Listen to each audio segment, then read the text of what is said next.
Mari kita lihat dari 2 Tarik pasal yang ke-26. Kita akan belajar satu tema sederhana, mencari Tuhan. Apakah Tuhan bersembunyi sehingga kita harus mencari Dia? Seringkali sesungguhnya manusia yang bersembunyi di tengah kesibukannya, di tengah rutinitasnya, dia bersembunyi. Dan itu sebabnya saudara, waktu kita mengerti kenapa kita perlu mencari Dia, sebetulnya itu adalah sebuah panggilan. Sebuah panggilan seperti kata Kak Asih, sebuah panggilan supaya engkau dan saya mengalami kenyataan atau realitas kehadirannya. Kalau hari ini kita ada di sini, kita tahu di sekitar kita ada gelombang radio, ada gelombang televisi. Betul ya? Dan bahkan yang paling dekat ada RCTI di sebelah gedung kita situ. Tapi kita tidak pernah betul-betul tahu sampai kita menyalakan sebuah receiver, penerima. Sampai kita menyalakan televisi, kita mengkonekkan channel televisi kita ke channel RCTI. Baru kita tahu apa yang sedang terjadi di stasiun televisi yang sangat dekat itu. Kalau tidak, kita tidak tahu apa-apa. Saudara, kerajaan surga itu engkau sudah masuki waktu engkau mengalami kelahiran baru. Tapi masalahnya, kita tidak akan tahu apa yang sedang terjadi sampai kita mengaktifasi, menghidupkan receiver rohani kita yang namanya iman. Dan ketika kita sesuaikan gelombangnya, frekuensinya, maka kita akan mulai tahu, saudara, ada hal-hal yang dahsyat yang sedang terjadi di alam surgawi ini. Kalau doa malam kemarin saya sampaikan, saudara, disitulah sebetulnya perbendaharaan kita yang sesungguhnya. Makanya Paulus berkata, aku sepertinya tidak punya apa-apa, aku punya segala yang kuperlu lebih daripada cukup. Bahkan dia berkata, aku memperkaya banyak orang. Karena Rasul ini tahu bahwa Tuhan yang memilih dan memanggil dia adalah pribadi yang juga memperlengkapi. Kalau seorang dipilih, dipanggil sebagai pemberita, Tuhan pasti memperlengkapi dia dengan kesanggupan untuk berbicara. Ya, kalau Tuhan memilih dan memanggil engkau sebagai penasehat, engkau pasti akan dituntun, diperlengkapi, dilatih Tuhan untuk menjadi seorang yang dapat memberikan nasihat, mengadakan sebuah proses persuasif, pendekatan yang baik, sehingga seorang raja yang sedang berdosa saja, ketika Nabi Nathan menyampaikan tegurannya, raja itu tidak tersinggung. Nabi Nathan berbicara telak-telak, tapi dengan cara yang begitu diplomatis sekali, yang bagus sekali. Nathan, saudara, Nabi Nathan. Nah, masalahnya sekarang adalah ketika kita kehilangan koneksi, itu adalah waktu di mana kita tidak lagi mencari Tuhan. Jadi, kehidupan yang mencari Tuhan inilah sebetulnya dasar atau fondasi dari kehidupan tadi, manifestasi dari siaran surgawi yang sebetulnya disiarkan buat kita. Engkau memiliki berkat, anakku, jangan takut, maju terus. Engkau sudah kusiapkan untuk mengalami A, B, C, D. Semua perkara yang aku sediakan untuk kau alami, supaya lewat kehidupanmu namaku dipermuliakan. Tapi saudara, kalau kita tidak terhubung begitu bagus dengan sumber siaran itu, dan receiver rohani kita dalam keadaan error, bahkan kita terhubungnya dengan gelombang dan siaran yang lain, apa yang terjadi, saudara? Ada seorang rekan pelayanan Rasul Paulus yang namanya Demas.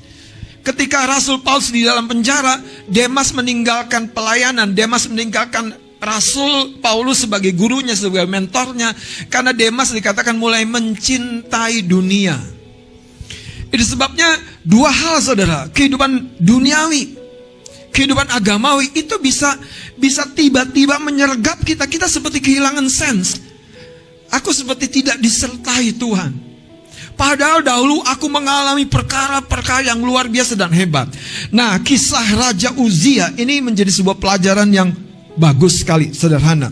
2 Tawarik pasal yang ke-26. Mari kita akan lihat, saudara. Ayat yang ke-14.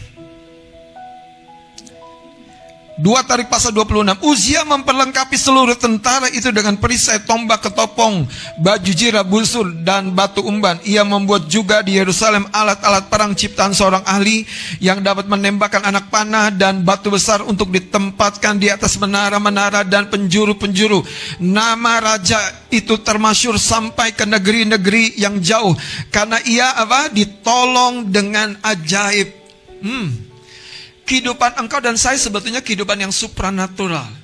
Engkau bekerja secara natural, tapi engkau dibungkus dengan alam yang supranatural. Kenapa? Karena engkau beda sekarang. Engkau sudah warga negara kerajaan surga. Iya, saudara. Engkau beda. Makanya Tuhan berkata, Alkitab berkata, hidupmu harusnya dengan iman. Dalam perbuatan-perbuatan lahiriahmu, engkau hidup dengan iman. Bagaimana Abraham bisa mempersembahkan anaknya satu-satunya dari kehidupan rumah tangga yang begitu lama menanti seorang anak? Kenapa Abraham bisa? Karena dia percaya Tuhan sanggup bangkitkan. Itu yang Tuhan mau ajari, saudara. Di dalam kehidupan yang natural ini ada sisi yang supranatural yang engkau baru bisa masuki ketika engkau punya iman dalam keterhubunganmu dengan Tuhan, dalam kehidupanmu yang terus mencari Dia, sehingga engkau tidak ragu pada titik yang paling kritis itu. Ketika Tuhan bicara, Abraham, persembahkan anakmu yang satu-satunya. Kalau menurut teman-teman, kira-kira dia nanya gak sama istrinya? Mah, Tuhan ngomong gini nih. Gimana ya kira-kira ya? Persembahkan gak nih? Wah, gak tahu ya. Alkitab gak tulis itu. Tapi bayangkanlah, pasti ada sebuah kondisi yang tidak mudah buat Abraham untuk mempercayai satu kondisi yang rasanya tidak masuk logis, tidak masuk logika.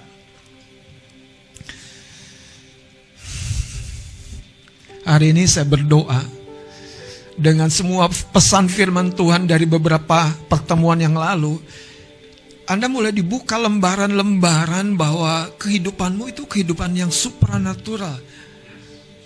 Kenapa? Karena kau hidup dengan iman, bukan lagi dengan sisi natural manusiawi kita. Nah, kalau Anda baca di dalam Ibrani pasal 11, orang-orang yang mandul telah menurunkan keturunan. Orang-orang yang lemah sudah menjadi kuat. Orang-orang yang tidak berdaya sudah menaklukkan kerajaan-kerajaan. Yaitu siapa? Gideon. Gideon itu seperti seorang dengan apa? Gambar diri yang pecah. Aku lahir dari keluarga yang tidak memperdulikan aku. Aku seorang yang paling kecil. Gimana Tuhan kau panggil aku jadi hambamu? Papaku saja ketua Kaipang. Anda tahu Kaipang? Ketua apa perkumpulan pengemis. Nah, di Alkitab dicatat papanya Gideon itu pemimpin penyembahan berhala. Tapi anaknya dipanggil jadi hamba Tuhan. Nggak salah Tuhan. Cocoknya ya anak penatua lah. Jadi pendeta gitu kan, keren. Anak gembala jadi pendeta. Haleluya Samuel.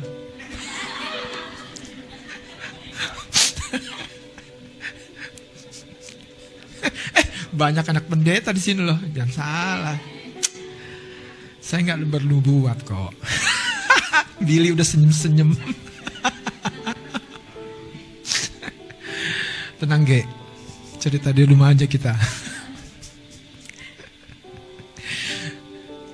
Kehidupan yang natural ini itu dibungkus dengan kehidupan yang supranatural. Tetapi step yang pertama menarik nggak? Itu dimulai ketika engkau mencari Tuhan. Sesederhana itu loh. Kenapa saya berkata begini? Karena zaman dulu nggak ada. Ketika engkau mulai membaca Alkitab, nggak ada Alkitab. Ketika engkau ke gereja, nggak ada gereja. Tapi ketika Abraham memanggil nama Tuhan, itu terjadi koneksi yang luar biasa. Ya, Abraham pernah gagal, tapi dia terus maju, dia terus tumbuh.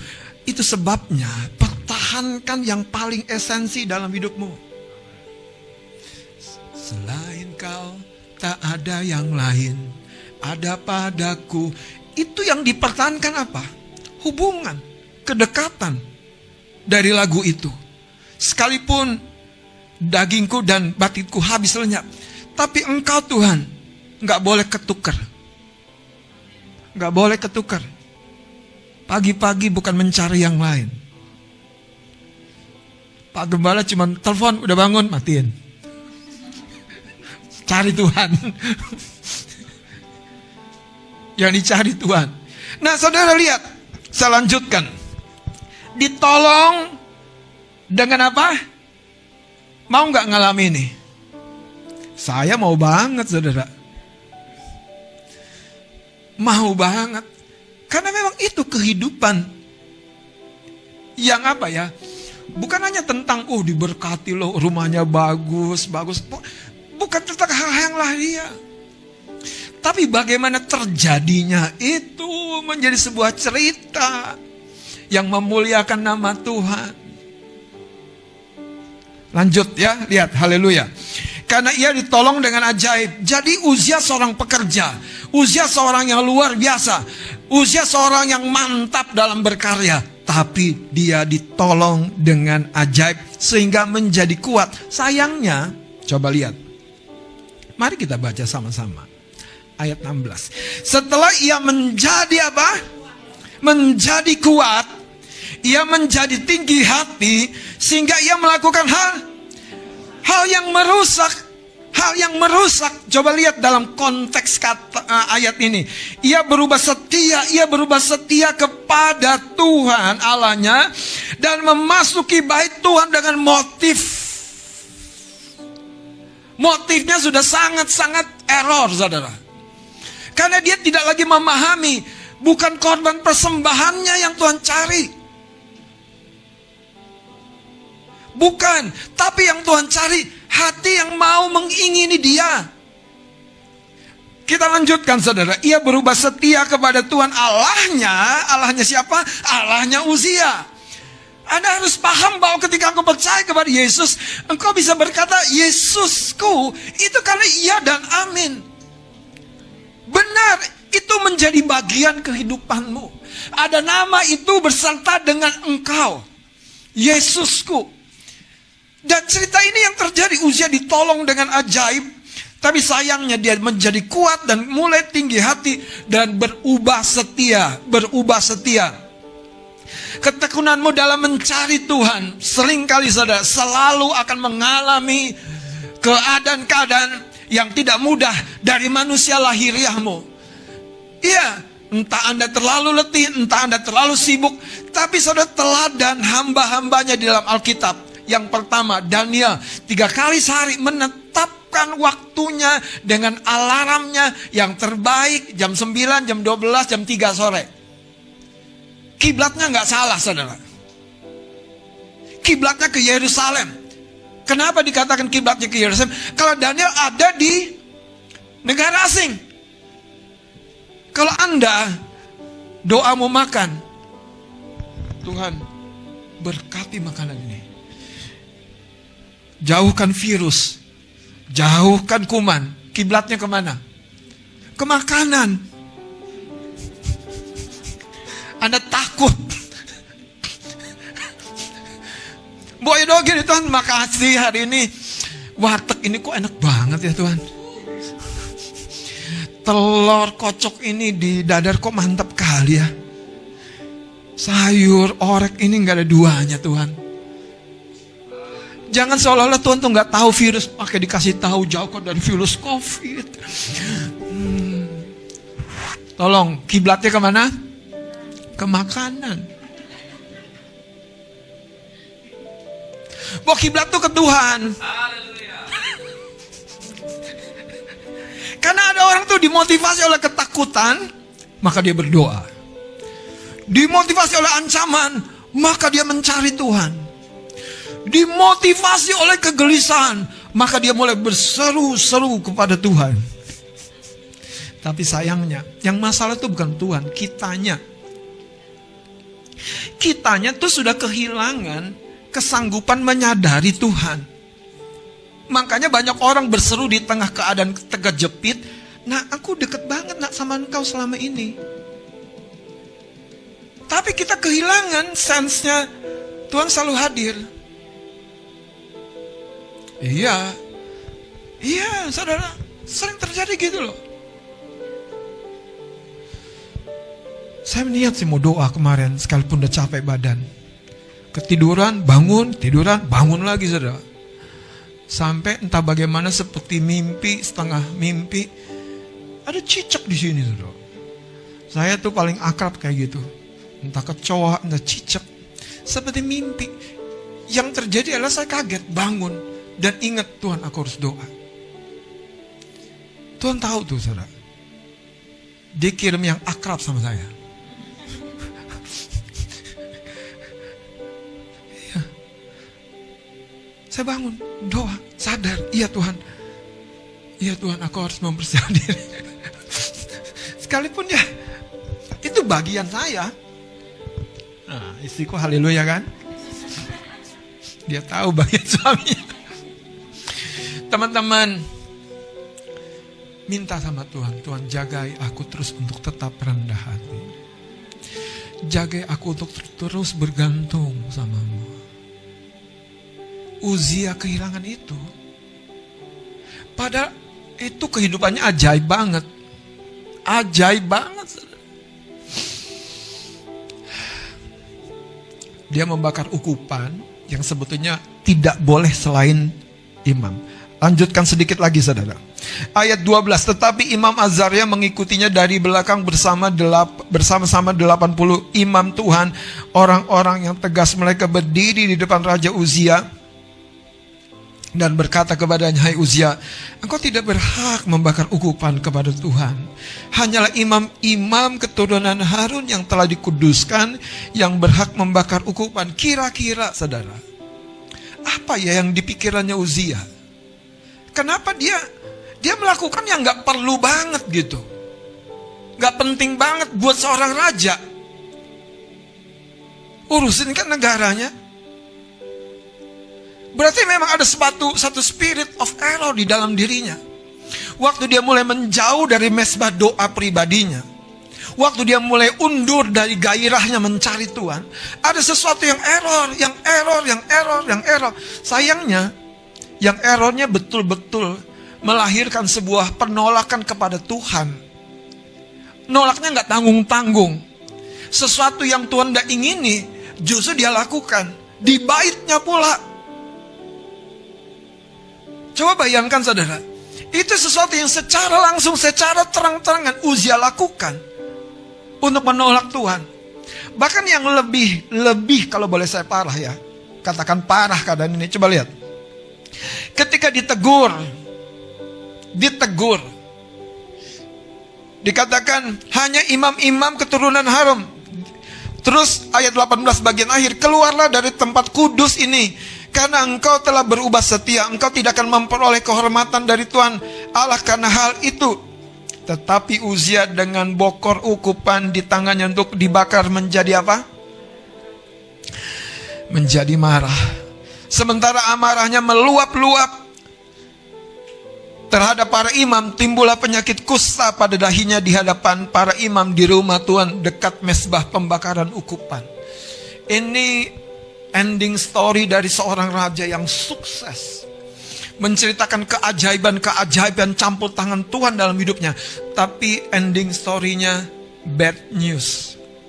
Wah, dulu dia melayani luar biasa sekali, sekarang meninggalkan Tuhan. Bayangkan kalau cerita itu tentang diri kita.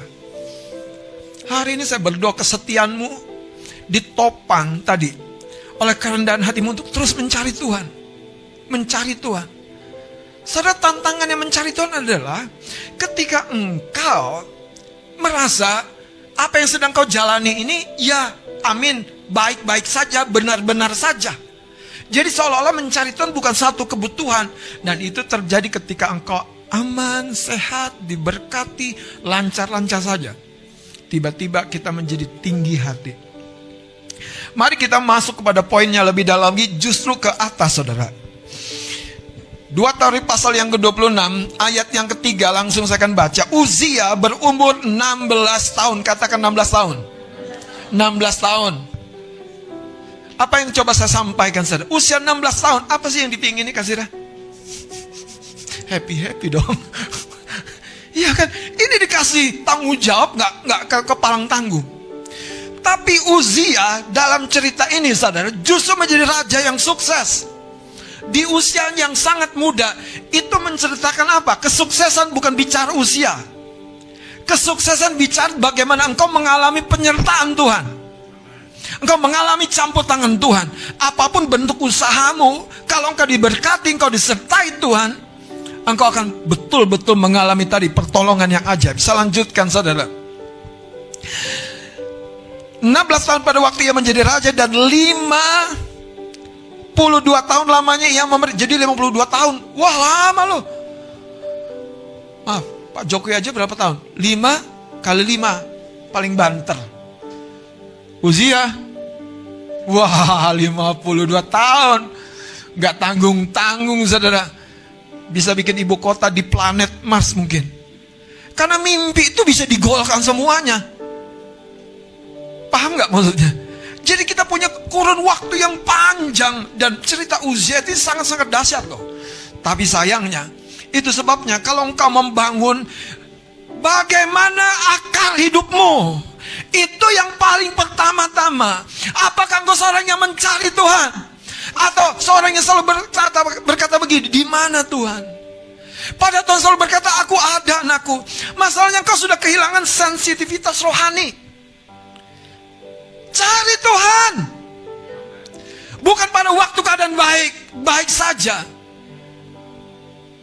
Cari Tuhan ketika engkau dipuji, diejek, dihina, dilupakan, disalah mengerti. Cari Tuhan ketika engkau terlambat gajian. Ketika engkau udah gajian dikasih bonus pula. Cari Tuhan.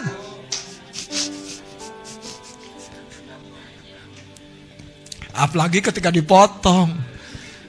Cari Tuhan.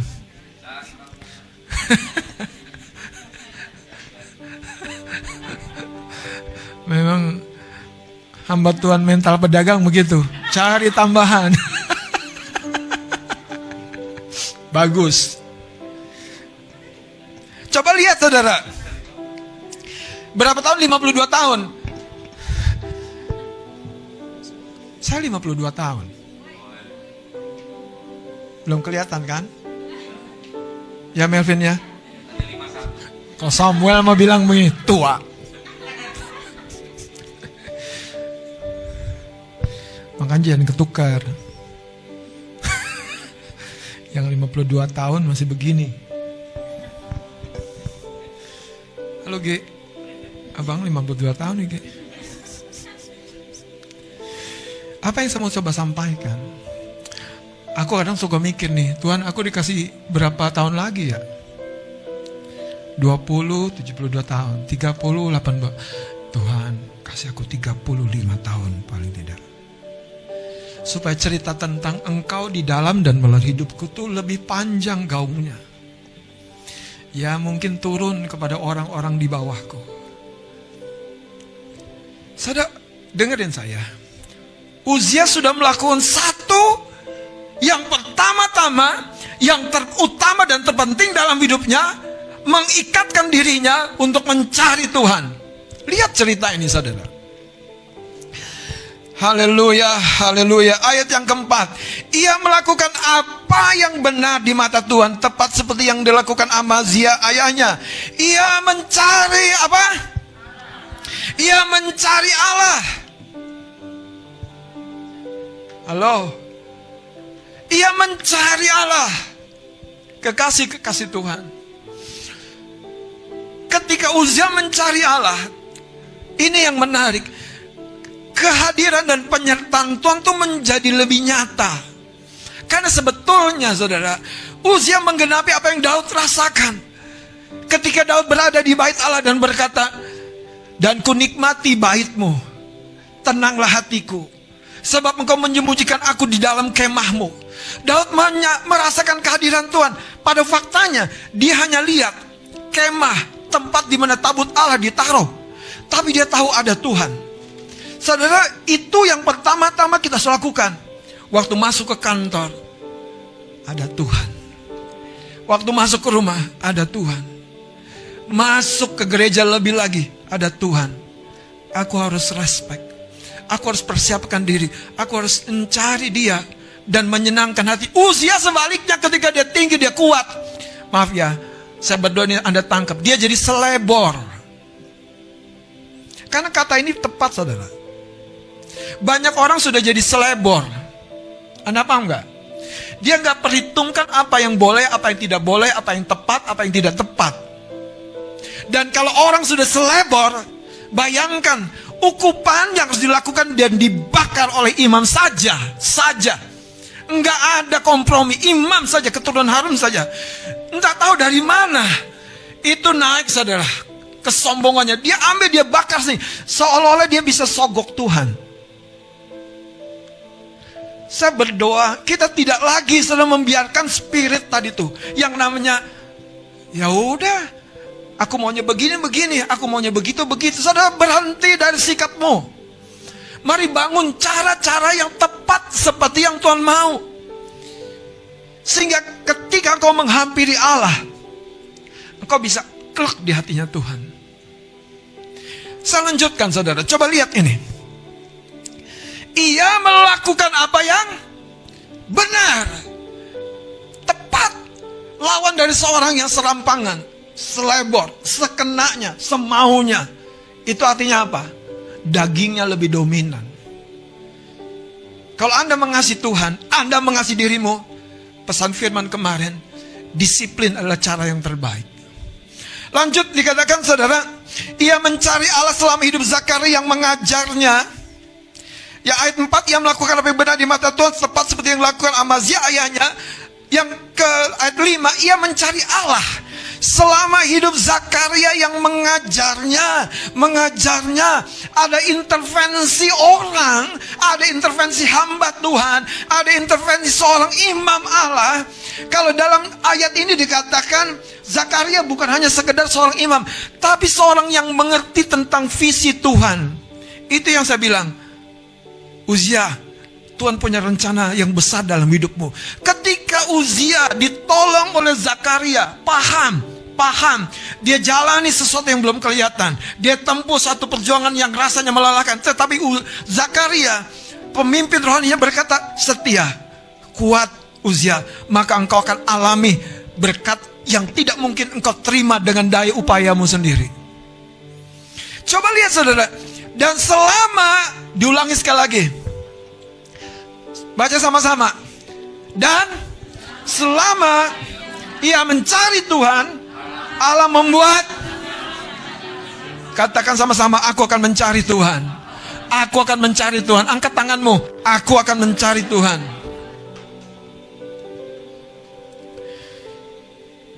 Mari kita akan lihat, saudara, kitab Yakobus pasal yang keempat. Tidak ada kekuatan lain yang betul-betul kuat. Ketika engkau mencari Tuhan, engkau mulai akan gini, saudara. Ada apa namanya ya? Sinkronisasi. Hatimu, pikiranmu, perasaanmu, tujuanmu, kendakmu, bahkan emosi-emosimu mengalami sinkronisasi dengan perasaan Tuhan. Engkau tidak lihat lagi musuh sebagai yang mengancam. Engkau tidak lihat lagi langit yang mendung sebagai ancaman. Engkau tidak lihat lagi, saudara, orang yang memusuhi sebagai orang yang perlu diurus dengan hati yang gundah gulana. Engkau peace dengan hidup ini. Engkau damai dengan semua ini. Engkau damai bahkan dengan orang Gojek yang terlambat mengantar pesananmu. Engkau damai dengan anak istri suamimu. Engkau damai dengan orang yang menyerobot hakmu di jalan raya. Enggak perlu diklakson kencang-kencang. Engkau damai. Haleluya. Peace. engkau damai. Haleluya. Saudara, sama kasih tahu, kehidupan yang lebih luar biasa lagi adalah engkau tuh sebetulnya transmitter. Apa sih? Mengalirkan. Kalau engkau tahu, engkau tuh mengalirkan. Wong Tuhan yang berkata, berkat daripadamu akan mengalir. Damai daripadamu yang kau bawa itu akan menjadi damai buat orang lain. Kalau hari ini engkau tidak deal dengan dirimu, dengan Tuhanmu, kembali mencari Dia. Tuhan jauhkan virus dan virus kuman. Fokusmu tuh cuman makanan, bukan Tuhan. Betul kan? Kalau doa minta pasang hidup, Tuhan kasih yang takut akan Engkau, yang melayani, itu mah kemauanmu. Iya. Boya fokusnya Tuhan kasih seorang yang oleh karena Dia Engkau jadikan bersama dengan aku, hidupku lebih menyenangkanmu. Tuhan berkata, anakku, aku kasih engkau lebih daripada yang kau minta.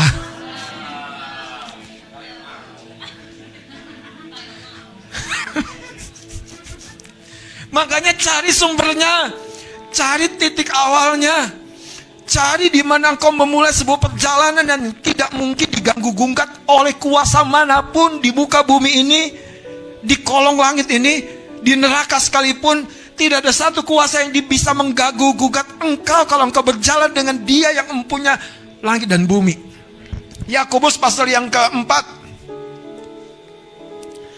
Wah, haleluya.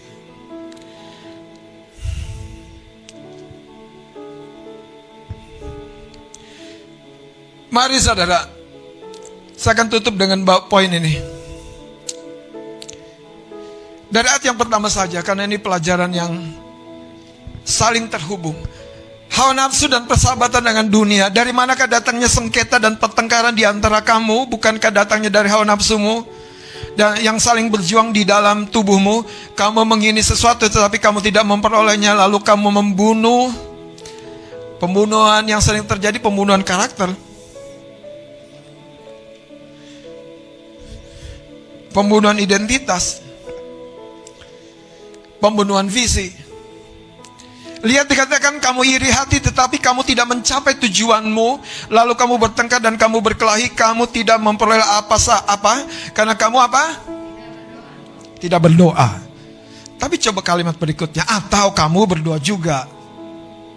Aku bangun kok tengah malam berdoa. Doa.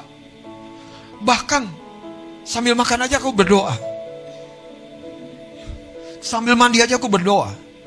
Wih, rohani sekali. Sambil ngejek orang doa. Sambil ngebully orang doa. Ampun Tuhan, tadi aku udah ngebully. Lihat saudara, apa dikatakan? Tetapi kamu tidak menerima apa-apa karena kamu salah berdoa. Bukan salah kata-katanya ya, nanti kita akan tahu. Sebab yang kamu minta itu hendak kamu habiskan untuk memuaskan hawa nafsumu.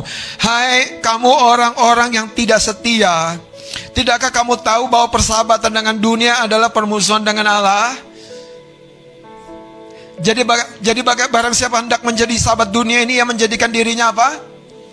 Ini yang membuat kita tuh kehilangan sense atau rasa. Tuhan selalu menyertai kita, tapi kita yang udah kehilangan rasa. Kita udah nggak rasa, sampai-sampai kita tuh nggak pede, nggak yakin, saudara. Dan kalau setiap kali kita datang berdoa, pokok doa yang pertama adalah minta ampun. Kalau kita datang berdoa, kita selalu berkata, Tuhan ampuni dosa-dosa dan pelanggaranku, yang ku sengaja atau yang tidak ku sengaja.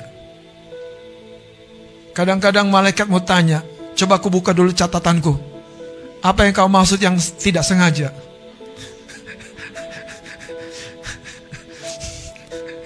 Jangan-jangan catatanku sama catatanmu beda. Catatanku sengaja semua, kau buat tidak sengaja. Udah dibilang jangan ngebully orang, dia ngebully lagi. Udah dibilang jangan terlambat, dia terlambat lagi. Udah dibilang jangan marah, dia marah lagi. Gak sengaja Tuhan. Ada orang bersyukur atas kesenangan orang lain. Ini bersyukur atas penderitaan orang lain. Coba lihat saudara, lihat. Jadi ayat ini sebetulnya connected dengan semua yang sedang Tuhan hendak sampaikan. Kita lompat ya. Ayat 6-nya. Tetapi kasih karunia yang dianugerahkannya kepada kita lebih besar daripada itu. Karena itu ia katakan Allah menentang orang yang congkak tetapi mengasihani orang yang rendah. Orang yang suka berdoa itu orang yang tahu dirinya lemah. Orang yang suka mencari Tuhan itu orang yang tahu dirinya butuh topangan Tuhan. Orang yang suka mencari Tuhan melalui pembacaan firman Tuhan, melalui penyembahan, itu orang yang sadar. Dia tuh berjalan tanah liat. Seberapapun luasnya hebatnya karunia, dia tetap berjalan tanah liat. Artinya rapuh. Kita lanjutkan saudara. Allah menentang orang yang congkak, tetapi apa? Mengasihani. Anda tahu nggak kata mengasihani? Yang tidak diminta pun Tuhan sayang. Karena sayangnya kepada kita, Dia memberi lebih saudara. Itu Tuhan. Dan dimulai ketika kita mencari Dia dalam kerendahan hati. Ayat ini berkata saudara, ayat yang ke-6 bagian akhir, tetapi mengasihani orang yang rendah hati. Ayat 7-nya, karena itu tunduklah kepada Allah. Dan apa? Dan apa? Dan apa? Kita harus jadi orang Kristen yang mencari Allah, tapi memukul mundur musuh. Kita harus menjadi orang Kristen yang menyembah Tuhan, tapi menangking setan, saudara. Itu dua sisi yang harus kokoh. Kita tidak bisa terus lawan musuh sementara persediaan kekuatan kita makin tipis, makin tipis, makin tipis. Saya lanjutkan, saudara. Dikatakan apa? Tunduklah kepada Allah dan lawanlah iblis, maka ia akan lari daripadamu. Mendekatlah kepada Allah dan ia akan mendekat kepadamu. Tahirkanlah tanganmu, hai kamu orang-orang berdosa, dan sucikanlah hati kita, kamu yang mendua hati. Ini tadi saudara, hati kita tuh bukan betul-betul mencari Tuhan, bukan betul-betul berdoa. Hati kita cuma meluapkan rasa tidak aman, rasa kemarahan, rasa kesedihan. Kalau Anda sungguh-sungguh mencari Tuhan, Anda bersedia meluangkan waktu. Setelah semua curhatmu, engkau nunggu Tuhan. Kau doa kayak gitu gak? Kau curhat sama Tuhan, cerita sama Tuhan, doa sama Tuhan. Baik Tuhan, sorry Tuhan, aku mau pelayanan. Tuhan berkata, anakku, engkau melupakan bahwa sesungguhnya permulaannya selalu ketika engkau tinggal di hadiratku, ketika kau ada dekat terhubung dengan aku, segala sesuatu yang tidak mungkin bagimu akan ada pertolongan yang ajaib. Lihat saudara, ayat ini ditutup. Kitab Yakobus ini selalu sudah disampaikan dengan suara kenabian untuk sebuah pertobatan. Ayat 9, sadarilah kemalanganmu, berduka cita dan merataplah. Hendaklah tertawamu kamu ganti dengan ratap dan sukacitamu dengan duka cita. Rendahkanlah dirimu di hadapan Tuhan dan Ia akan meninggikan kamu. Kekasih-kekasih Tuhan, saya berdoa pesan firman Tuhan hari ini, mencari Tuhan dengan kerendahan hati, dengan komitmen. Ceritalah segala sesuatunya, sampaikan doa, laporlah sama Tuhan. Tapi beri ruang. Beri ruang. Jangan tutup saluranmu. Pas Tuhan mau jawab, udah mati. Bayangkan saudara, ternyata itu yang sering terjadi. Tuhan akhirnya berkata, aku sedang dimanfaatkan. Aku sedang dimanfaatkan. Aku sedang dimanfaatkan. Engkau berdoa karena engkau merasa tertindas, menderita. Uzia dalam tahun awal pelayanannya 52 tahun. Tapi di akhir kisah kehidupannya luar biasa. Dia jatuh, dia gagal. Perkaranya sederhana, karena dia berubah setia. Mari kita bangkit berdiri. Kita angkat pujian, sungguh indah Kau Tuhan, ku cari wajah-Mu.